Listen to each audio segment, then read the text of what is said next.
नमस्ते, मी परीक्षित पाटील, तहसीलदार गुहागर. माननीय राज्य निवडणूक आयोगाकडून 13 जानेवारी 2026 रोजी रत्नागिरी जिल्हा परिषद आणि आपल्या गुहागर पंचायत समितीच्या जो निवडणुकीचा सार्वत्रिक निवडणूक 2026चा जो कार्यक्रम आहे तो कार्यक्रम जाहीर केलेला आहे. ह्या कार्यक्रमानुसार नामनिर्देशनाची प्रक्रिया जी आहे ती 16 ते 21 जानेवारी या तारखेपर्यंत नामनिर्देशन पत्र दाखल करता येणार आहे. नामनिर्देशन पत्र दाखल करण्यासाठी तहसीलदार कक्ष तहसील कार्यालय गुहागर हे निवडणूक निर्णय अधिकारी यांचं कार्यालय असणार आहे. नामनिर्देशन पत्राची छाननी जी आहे ती 22 जानेवारी 2026 रोजी होणार आहे. नामनिर्देशन पत्र छाननी झाल्यानंतर दिनांक 23, 24 आणि 27 या 3 दिवशी उमेदवारी मागे घेण्याचा कालावधी असणार आहे. उमेदवारी माघारीचा कालावधी हा 27 तारखेला दुपारी 3 वाजेपर्यंत असणार आहे. त्यानंतर लगेच चिन्ह वाटप आणि निवडणूक लढवणाऱ्या उमेदवारांची यादी ही तयार होणार आहे. शक्य म्हणजे ज्या ठिकाणी निवडणुकीची आवश्यकता आहे त्या ठिकाणी 5 फेब्रुवारी 2026 रोजी सकाळी 7:30 ते सायंकाळी 5:30 या वेळेमध्ये मतदान प्रक्रिया राबवली जाणार आहे. त्यानंतर 7 फेब्रुवारी रोजी सकाळी 10 वाजता मतमोजणीची प्रक्रिया सुरू होईल.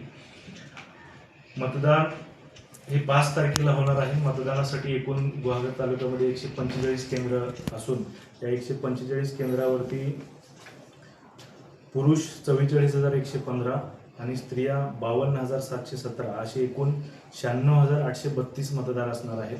गुहागर तालुक्यामध्ये जिल्हा परिषद रत्नागिरीसाठी एकूण 5 गट आहेत आणि पंचायत समिती गुहागरसाठी एकूण 10 गण आहेत.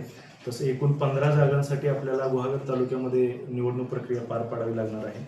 निवडणूक प्रक्रियेमध्ये साधारणतः निवडणूक प्रक्रिया सुरळीत पार पाडण्यासाठी निवडणूक निर्णय अधिकारी म्हणून एकूण 20 पथकांची नियुक्ती केली असून त्याच्यामध्ये साधारणतः 232 कर्मचाऱ्यांची नेमणूक केलेली आहे. मतदान केंद्रावरती 160 पथकांची नियुक्ती केली असून एकूण 640 मतदान अधिकारी त्याच्यामध्ये समाविष्ट असणार आहेत. आदर्श आचारसंहितेचं पालन व्यवस्थित व्हावं यासाठी आपल्या तालुक्याच्या कार्यक्षेत्रामध्ये 4 स्टॅटिक सर्व्हेलन्स टीम असणार आहेत. त्याचबरोबर 2 भरारी पथकं असणार आहेत. यामध्ये 3 व्हिडिओ सर्व्हेलन्स टीम देखील असणार आहेत.